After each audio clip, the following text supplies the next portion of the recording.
Shamanur Shivashankarappa birthday ಕಾರ್ಯಕ್ರಮದಲ್ಲಿ ಕಿರಿಕಾಗಿದೆ. ಕಾರ್ಯಕ್ರಮ ತಡವಾಗಿದ್ದಕ್ಕೆ ಅಭಿಮಾನಿಗಳು ರೊಚ್ಚಿಗೆದ್ದಿದ್ದಾರೆ.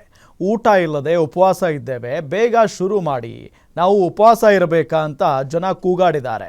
ದಾವಣಗೆರೆ ಹೈಸ್ಕೂಲ್ ಮೈದಾನದಲ್ಲಿ ಕಾರ್ಯಕ್ರಮವನ್ನು ಆಯೋಜನೆ ಮಾಡಲಾಗಿತ್ತು. ಈ ಸಂದರ್ಭದಲ್ಲಿ ಕಾರ್ಯಕ್ರಮ ಶುರುವಾಗೋದು ಲೇಟ್ ಆಗಿದೆ. ಹಾಗಾಗಿ ಅಲ್ಲಿ ಬಂದಂಥ ಶಾಮನೂರು ಅವರ ಅಭಿಮಾನಿಗಳು, ಜನಸಾಮಾನ್ಯರೆಲ್ಲ ಸಿಟ್ಟಿಗೆದ್ದು ಬಿಟ್ಟಿದ್ದಾರೆ. ಯಾಕೆ ಲೇಟ್ ಮಾಡ್ತಾ ಇದ್ದೀರಿ, ನಮಗೆ ಹಸಿವಾಗಿದೆ, ಊಟ ಮಾಡಬೇಕು, ಉಪವಾಸ ಇರಬೇಕಾ, ನಾವು ಇನ್ನೂ ಎಷ್ಟೊತ್ತು ಉಪವಾಸ ಇರಬೇಕು ಅಂತ ಹೇಳಿ ಜನ ಕಿರಿಕ್ ತೆಗೆದಿದ್ದಾರೆ. ನೋಡಿ.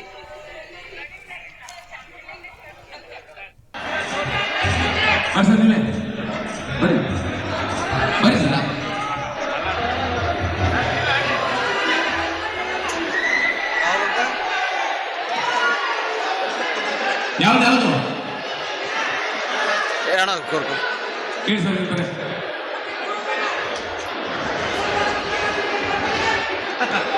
ಗಂಧದ ಗುಡಿ